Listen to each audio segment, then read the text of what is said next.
Hello and welcome to day 23 of the 30-day brand building challenge. I'm on the move again, but no matter where I am in the world, I am here to support, motivate and help you and inspire you to be the brand that you want to see in the world. So apologies if this one's a little bit echoey today. I'm on the move and I've had to find a corner where I can continue to add value to you. So today is about getting Blogtastic. You've probably seen I am big on blogging. I absolutely love blogging. We have lots of blog content that goes out. If you go to our website, you'll find though that it's not called blog. And I've talked about this before. We call ours the Brand Advice Center, but actually all it is a blog. So if you haven't already given your blog a name, make sure that you think about what is it that my ideal customers are going to be searching for, and how can I name my blog something that will come up in a Google search and is something that really means something to my ideal customers. So that's tip number one if you haven't heard that before. But what you'll find is that your content and your blog content is so valuable that people will start to like you, they'll start to follow you, and they'll start to share you, which is uber valuable. In fact, when I sold my last business, there was one thing that I was absolutely insistent on keeping on the sale of that business, and that was the content. So I've been blogging now for, gosh, about 7, maybe even 8 years. And it's at the point now where I have other people writing my blog copy for me. And all they do really is watch my videos, and I get them transcribed, I send them to my writers, and they then spark that up for me to make sure that it's written really well. Because obviously a video doesn't always read well. So you want to go through that content, and that leads me to how I want you to do today's brand building challenge. Now, first of all, I want you to think about writing a 750 word blog post. Now that sounds like quite a lot.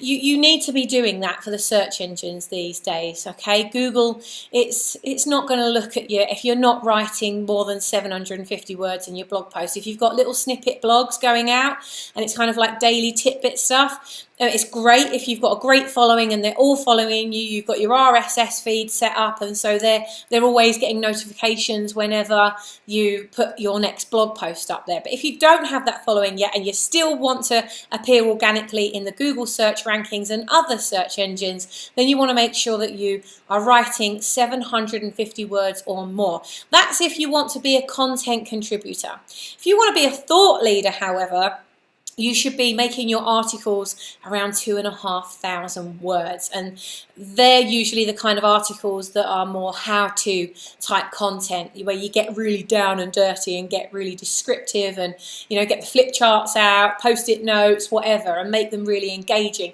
Think Frank Kern type videos and content, or if you want some ideas, go to a resource such as Copyblogger. We have 2,500 word blog posts going out twice a month from How to Build a Brand. In an ideal world, I would have a minimum of 4. So you're building that resource up really well throughout the year. But here's how I want you to create this blog post today. Even if you don't actually write the content today, I want you to think about what the topic is and how you're going to plan that in so that you actually create this week at some point. Now, what I want to really get you to write this blog post about is, it's very on topic, okay? I want you to challenge head on one of the biggest reasons why people aren't buying from you. So maybe it's time, maybe it's money, perhaps there's something else that's competing. We've already gone through this in some of the previous challenges, so you should already have some ideas as to what you could write. But I want you to challenge head on and be controversial with it, ideally, about, what is it? What is one of the reasons why your ideal customers aren't choosing from you, and use this blog post as an opportunity to get around it. Here's where the twist is. I want you to video it first. I want you to video it. Then I want you to go to fiverr.com and type in to Fiverr transcriber. You'll get loads and loads of transcribers coming up from all over the world. Look at the reviews, pick the one with the highest reviews, and all you do is you go through, you buy the gig. So in most cases, the transcriptions that I get done, they're usually around $5 for up to 10 minutes of video. Some people will do $5 per 5 minutes of video. So you want to get as many minutes, obviously, as you can.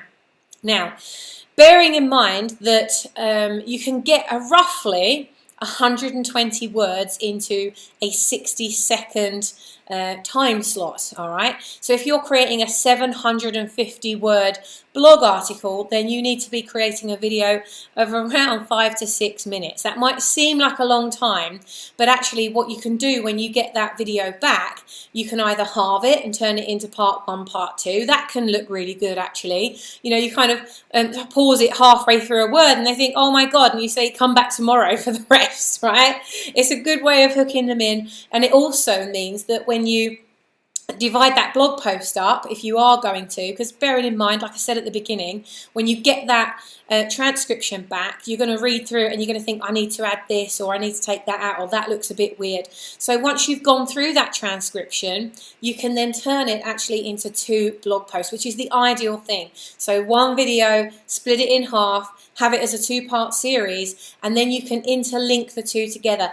It is massive Google juice. Google absolutely loves it. It's awesome fuel for Google and awesome fuel for the other search engines too. So you're actually going to get 2 blog posts out of this. But what I want you to do more than anything is just like, you know, just please don't write it. Do not write it. Do not even get into writing it. Even if you're a prolific writer and you love writing, I want you to test this method and I want you to get used to doing it, because, you know, if it takes you an hour to write a blog post, but it takes you 4 minutes to create a video and maybe an extra 10 minutes to go through the transcription and you know, and sort it out and maybe put, you know, add a few things in and tweak it, because it's usually fairly spot on. You just need to make a few tweaks. You've just saved yourself 45 minutes, and that's 45 minutes that you can spend on doing something else or create 4 videos at a time. I want you to be massively effective and productive in your marketing, and for you to do it in a way that you really, really, really do engage. So please do not write it first. If you write it or you write too much and you try to deliver a video, you're going to go into your head, you're going to go into content, and then it's not going to come from your heart. And the people that are watching you or even reading it, they're not going to get it. They're just not going to get it because it's come from your head and not from your heart. Remember that you can also export the video file as a sound file as well. So then you've got your videos, you've got your audios, and you've got your written content. That's happy days. You can bundle that content together, you can sell it, you can, oh, there's so many things you could do with it. So have fun with today's video, and I will see you in tomorrow's task. Got something very, very exciting for you. Again, I'm on the move. I'm on a month's tour at the moment, so you are going to be seeing me in different locations, but that's the great thing, isn't it, about being an entrepreneur that has choice, freedom, and the ability to travel and have as much adventure as you like and still do business and have fun. You'll never work a day in your life. I'll see you tomorrow. Mwah!